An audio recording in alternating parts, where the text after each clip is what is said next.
Coming up on Thunder Insider, the road to the NBA Finals started with 16 teams, and soon it will be just 8 embarking on round 2. We'll take a look at how the postseason is shaping up. And as the Thunder awaits their next opponent, they fill us in on their preparations for the next series. Not one time have I talked about the Lakers or the Nuggets to our guys. We don't know. We don't want to waste time, waste their energy focusing on a team that we might not even play. Plus, we'll take a look back at how the Thunder took down the reigning NBA champions in round 1. We've got all that and a chance to win a trip out west to see the Thunder in playoff action. Don't miss the details as Thunder Insider gets started right now.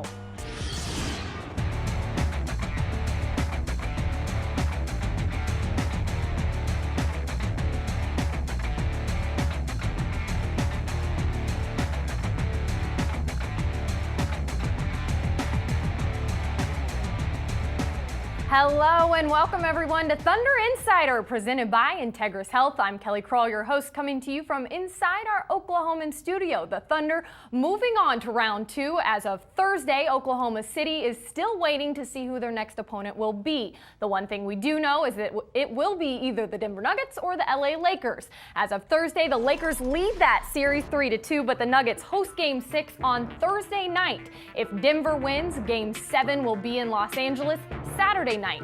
If the Lakers win, they are headed to Oklahoma City for Game 1 of Round 2 Saturday night. Now listen closely, Thunder fans. A limited number of single-game tickets for home games 1 and 2 of the second round will go on sale Friday, May 11th at 10 a.m. Tickets will be available online only at thunder.nba.com, and there will be a limit of 2 tickets per transaction.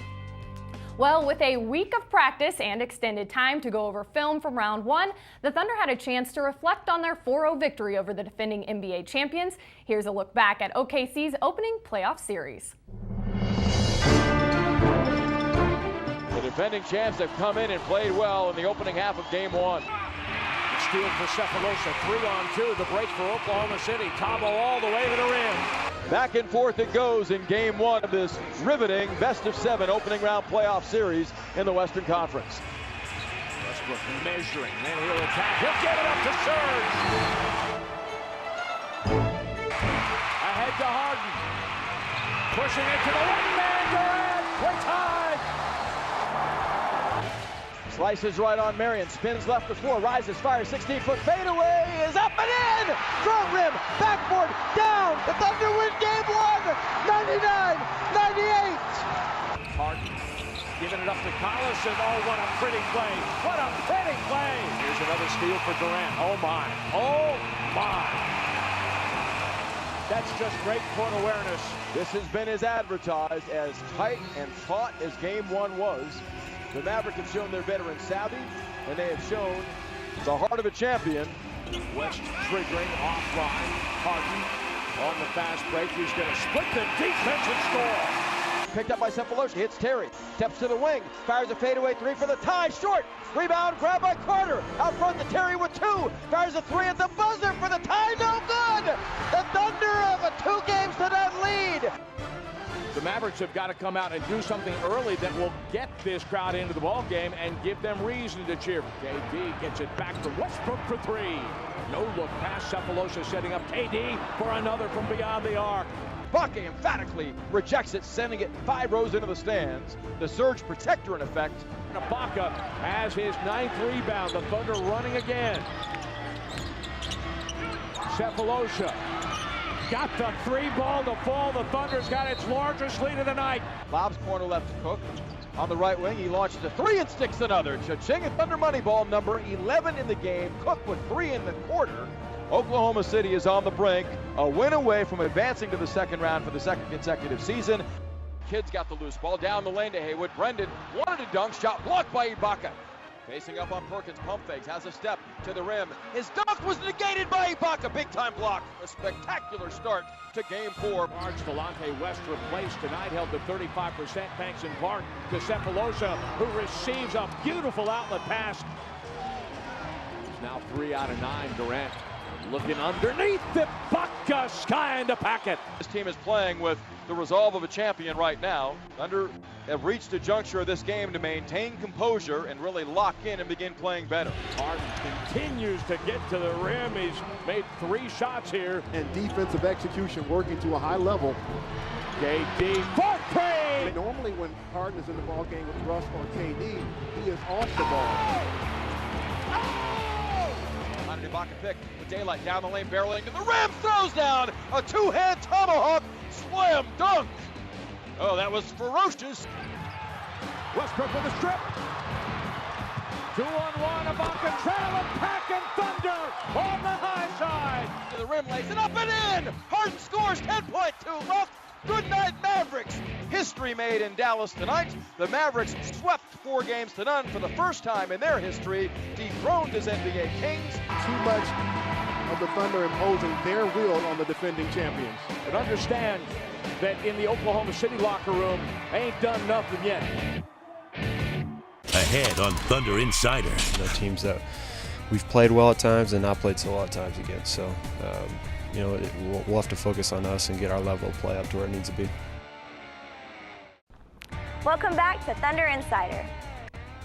The Thunder continues preparations for round 2 of the playoffs, and here to help me break down either of the upcoming opponents is the radio voice of Thunder basketball, Matt Pinto, and 15-year NBA veteran and Thunder analyst, Grant Long. It's been an interesting dynamic for the Thunder this week, really, considering the huge gap between the first and the second rounds, but also challenging for the Thunder has been the fact that they've now practiced for nearly 4 days without knowing who their next opponent will be, and the team spoke about that and what this week has been like for them.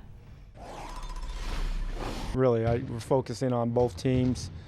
Not one time have I talked about the Lakers or the Nuggets to our guys, because we don't know. We don't want to waste time, waste their energy focusing on a team that we might not even play. We're used to things coming up in NBA season. I think we'll have about the same amount of days that we had, I think, last year. Last year I think we went into series not knowing, more than maybe 2 days in advance. So that's kind of the way it goes, So we'll be ready for it. It's just all about, whoever wins, that's who we get matched up with. It really doesn't matter. 2 tough teams, really tough teams we always have problems with, but it's going to be fun. Playoffs is fun, and it's a challenge we're looking forward to no matter who we play. We don't care, we just be ready to get any team and to play against, we don't care, or we don't want to just play against one team, or, we don't care, any team. Well, you have to prepare for both, and the crazy thing, they're completely different teams, the way they play, their philosophies. Denver is as fast as any team in this league with their style of play, and the Lakers, they can pound it inside with their 2 bigs, and then Kobe is always a factor. He's one of the best that ever played the game, but it's going to put a lot of extra work on our staff, but they're workers. They're excited about the challenge, preparing for the next opponent. I think the issue when you look at these 2 opponents, the Lakers or the Nuggets for the Thunder, is they're so diametrically opposed in approach. Grant, the Nuggets love to run. The Lakers are as big as any team in the NBA. So let's start with the Lakers. And what sort of challenges would they present the Thunder in best of 7? Let's back all the way up and let's talk about the Thunder first, because I think the way this roster is constructed, they can play either way. They can get out and run. We know that they use transition as a component to add points to their production, but they can also slow the ball game down and play in the half court. That's where the Lakers want to get to eventually. They want to play in the half court. You have a great closer in Kobe Bryant, but you have 2 7-footers who can get it done on the inside, both offensively and defensively, whereas the Nuggets, they want to get out and run, whether made basket or missed basket. I think the Thunder's length proved really effective against the Lakers, something few teams have. They were able to attack the interior where Bynum and Gasol hang out, and they have the perimeter game to complement Collison diving to the bucket. Here, Harden pulling up and knocking down the shot. I think the versatility of the Thunder would serve them well against LA. Do you agree? I think it will, and I think during the series, the Nuggets and Lakers, it revealed something to me. The Lakers are susceptible to traps in the low post. If you can trap Bynum and Gasol, they make bad passes, and you force the Lakers into a jump shooting team. They are not very accurate from the 3-point line. They'll make their fair share of them, but they will not win ball games by shooting from the 3. Certainly an interesting matchup with the Lakers, but now let's go back to Denver. You talked a little bit about it. This is a team that likes to get up and down the floor, make or miss. What do you think a matchup with the Nuggets in the second round would look like? get back. That's what you've got to do against Denver. I mean, it's very, very simple, but that's really the bottom line defensively, is regardless of where the shot comes from, and you've got to have floor balance offensively to be effective against this team, Grant, you've got to be willing to get back and force them to earn their points by executing in the half court. And that comes in a variety of different ways. Defending is not easy against Denver. They're not a three-point shooting team as they've been, but they love to run. You need wheels for this team. If you're going to play against the Nuggets, you better have wheels. And I mean, what your point was, getting back, you got to cover the backcourt. And the way that you do that is you take good shots. That means your court is balanced. The guys that need to be back to stop your initial line of defense, those guys are back. And good shot selection will allow you to do that. And again, I think if you slow the game down a bit, you're going to really frustrate the Denver Nuggets, who want to get out and run, like I said, on missed or made baskets. But if you slow it down, it really frustrates them. What's really intriguing to me when you look at the possibility of either is that the Thunder won 2 of the 3 head-to-head. One of the 3 games went overtime. They beat Denver in overtime. They lost to the Lakers in overtime. I think it'll be a heck of a best-of-7 series, whoever the opponent is. Absolutely. Another thing that's certain is that neither the Lakers nor the Nuggets will come into their series as rested as the Thunder. This week of practice provided a number of unusual and yet very welcomed opportunities for the Thunder. Yeah, it'd been cool, but we've been nonstop for a while. Almost every other day for a while. So to get a few days off was cool. And finally get to get back in the gym and work on the things we can control and watch a film on the Dallas series and work on some things like that. But guys can get rest and get treatment. Perk can get healthy. This week has definitely helped us a lot. Yeah, it's been good. We haven't had much time for practice this year, and we've had 2 really good practices, and the schedule, it's really unique, to all of a sudden have 6-7 days off. But we're making the most of it. Like I said, getting good practice in, but also still being able to mix in recovery days, so you don't feel like you're pushing too hard and worried about losing your legs and things like that, because we'll have a recovery day tomorrow. So it's been good for us, and then obviously with Perk's injury, it's a bonus too.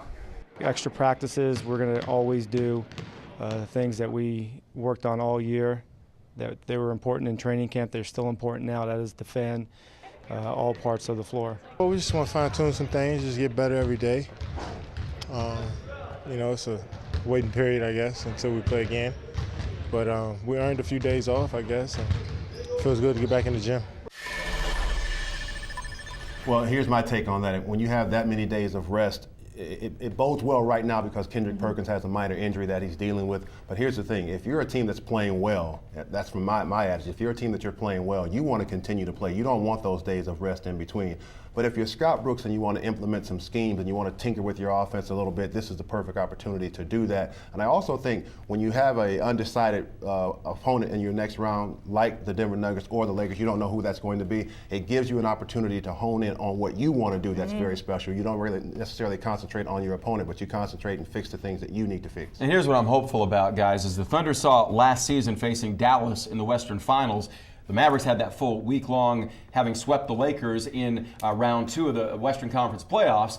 Dallas was really, really sharp in Game 1 against the Thunder. They scored 121 points. So that's a lesson. You got to stay really professional this week, get all the work in you would do, and sharpen up as best you can, because you cannot afford in the opening game of the next round to come out and be at a lull or be lacking rhythm. You got to be in attack mode against this team, because whichever team they face, that team will not be anywhere near as rested as the Thunder are. I think that's the one question, is can the timing be lost in such a long period? But the way these guys practice and go so hard, that's where they say that won't happen to us. Ahead on Thunder Insider. It's just all about, whoever wins, that's who we get matched up with. It really doesn't matter. 2 tough teams, really tough teams we always have problems with, but it's going to be fun. Playoffs is fun, and it's a challenge we're looking forward to no matter who we play. Thunder fans, be sure to go straight to our website following each Thunder game in round 2. Our Thunder Live post-game web show will feature Brian Davis, Grant Long, Matt Pinto, and I breaking down and analyzing each contest. Plus, we will bring you live reaction from the locker room with the Thunder players and Coach Brooks. Remember, thunder.nba.com after each round 2 playoff game. We always have so much fun with those post-game shows, and it'll especially be great getting the fans involved on that live chat. Joining us now, the Thunder play-by-play man, Brian Davis. I know you enjoy answering the fan questions. Well, you know, one of the things about it is that the Thunder fans never cease to amaze not only us, Kelly, but everybody around the league. Thunder fans are the talk of the NBA year in and year out because of their passion. So any chance that we get to kind of keep the party going with this Thunder Live Online, I'm all for it. And certainly a fan favorite, James Harden, among a number of other players, but he has certainly garnered a very lofty award, bringing in the 6th Man of the Year award for the NBA. James, of course, averaged nearly over 17 points a game, but what a special honor for James. Grant, I want to go back to his rookie year when he wasn't going to get on the floor unless he improved his defense. And he went out there and worked so hard every day, earned the right to play, and now we're seeing this thing come full flower. Well, this is sort of the prize at the end for James Harden. And I love the fact that when this guy started off his NBA career, there was so much talk about, can this guy get on the floor? Can he stay on the floor? And you mentioned his defense. He's picked that up. He's become a better defensive player. Then there was a conversation, since he's gotten better, should he be a starter? Why should he come off the bench? That kind of controversy was swirling around this young ball club, but Harden stayed true to what he was, and I thought this team concept for this ball club was really honed in to Harden, and he stayed true to that 6-man role, and he excelled in it, and again, this is a reward for that. All about embracing the role. The Thunder philosophy is sometimes taking one individually for the team, and he is a total team player. Absolutely, and James, much like the Thunder's 2 All-Stars, quickly recognized that awards like these don't come along without the support and great play from the teammates who surround you. That sometimes the opponent outplays you, and I thought Dallas was outplaying us in that 3rd quarter, but 4th quarter we really stepped up on the defensive end, made them miss a lot of tough shots or take a lot of tough shots, and they were missing. And then James really took over that game offensively. I don't think anybody in our locker room overlooked it. Russell did a phenomenal job not scoring the ball, not on the offensive end, but on the defensive end, chasing Jason Terry around for 12 minutes. That's pretty hard to do. Making sure he didn't get an easy shot off, coming up with 2 big steals, passing it back to Serge for a dunk. All those things change his game, especially in the playoffs on the road. So, he definitely won the game for us. Of course, James had a great game on the offensive end, scoring for us. I had a few, Fish hit some, Daquan, but Russ's defense is the reason why we kind of push us over the top. Think about what he did in the 4th quarter of the closeout game at Dallas. 25 points he accounted for by either scoring or assisting. For the first 6 minutes of the 4th quarter, 18 points consecutively. He either scored the basket or he assisted on the basket. Grant, if we'd have been talking about that in the context of an NBA Finals game, it would be one of the epic performances of all time. I agree with that, and I love to watch it. We had a great seat for that one, but I was impressed with the fact that this team understood that Harden had it going. They took advantage of their advantage in the 4th quarter. That advantage, again, was Harden being able to get to the lane, create offense for himself, and also set up teammates. And I said it during the broadcast, it took Durant off the ball, it took Westbrook off the ball, and for Westbrook, it allowed him to exert his energy and effort defensively against Jason Terry. So that combination that Scott Brooks was able to put on the floor proved to pay high yields for him, and I think he's going to look for that even in the next series because it was so successful against Dallas. Yeah, it was a real coming-of-age moment, and Kelly, when you consider that for the series against the Mavericks, the Thunder averaged better than 17 assists and only about 12.5 turnovers, it's this type of basketball that we saw in that comeback in the 4th quarter of Game 4 that gives the team what it needs, the confidence, the courage, the will to continue to play like that. The catalyst, if you will. Exactly. But really, it's been fun watching James grow and develop into this league 6th Man of the Year, but you heard James giving it up to Russell Westbrook and the defense he played in that final game of the Dallas series. It was Russell as well as James, who really the Mavericks had no answer for either one. Well, again, I'm going to point to the fact that this is a team by every stretch of the imagination. These guys play well together. They understand what they need to do to be successful, whether it's taking Russell off the ball offensively and giving him primary defensive responsibilities. They're willing to accept those roles. In-game adjustments that Scott Brooks was able to make made this team a successful team in the 1st round, and they're going to have to continue with that, but they have the personnel to make those on-the-fly adjustments. When you move Durant over to the power forward position, for instance, Nick Collison plays the center position. Those are adjustments in the game that other opponents have to respond to. And let's not forget the contributions names of the other players on the floor in that fourth quarter. Derek Fisher played all 12 minutes. Serge Ibaka and Nick Collison did yeoman work defending Nowitzki in the low post. Dirk was 1 of 8 in the fourth quarter, continuing that trend we saw throughout the series. So it literally is an all hands on deck. And, you know, guys like James, guys like Russell become the bellwethers for moments like that, but they don't do it by themselves. It's all 5 men on the floor and everybody on the bench as well. Ahead on Thunder Insider. It's just been one fast, exciting moment after another. The Thunder held a flyaway contest before round 1 of the playoffs that included tickets, hotel, and round-trip airfare to see the Thunder take on the Mavericks in Dallas. It's safe to say the winners had a pretty good time. I am the lucky winner of the flyaway Thunder fan trip. Oh, but we drove. Yes, we did. We drove. Well, you know, we're just 3.5 hours from Dallas. I'm just over the moon. It has been so exciting since I got that phone call Thursday morning. I mean, I really didn't believe it was true. And it's just been one fast, exciting moment after another. Woohoo, Thunder! You guys have put us up at a wonderful hotel, the Zaza. I mean, it rocks. They have treated us like a king and queen.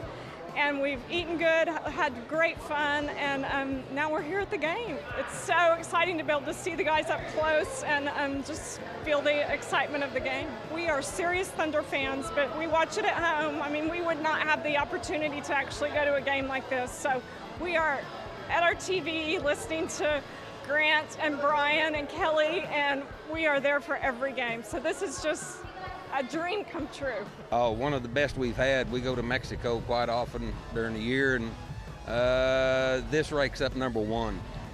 Number one. You know, I'm just so proud of this whole organization. It's just amazing what the NBA Thunder have brought to Oklahoma City and to our state. I mean, we don't live in Oklahoma City. We live in a little tiny map dot town called Maud, and our whole state is just so thankful for the Thunder. And get this, Thunder fans, OKC will be holding the same contest again for Game 4 of Round 2. All you need to do is visit myokcthunder.com to register. The flyaway prize pack will include round-trip airfare for 2, a 2-night hotel stay, and 2 tickets to a game. Give it a shot, fans. You can't beat the deal. Well, thanks again for joining us here at our Oklahoman studio for another edition of Thunder Insider presented by Integris Health. We'll see you again next week with plenty more on Thunder basketball.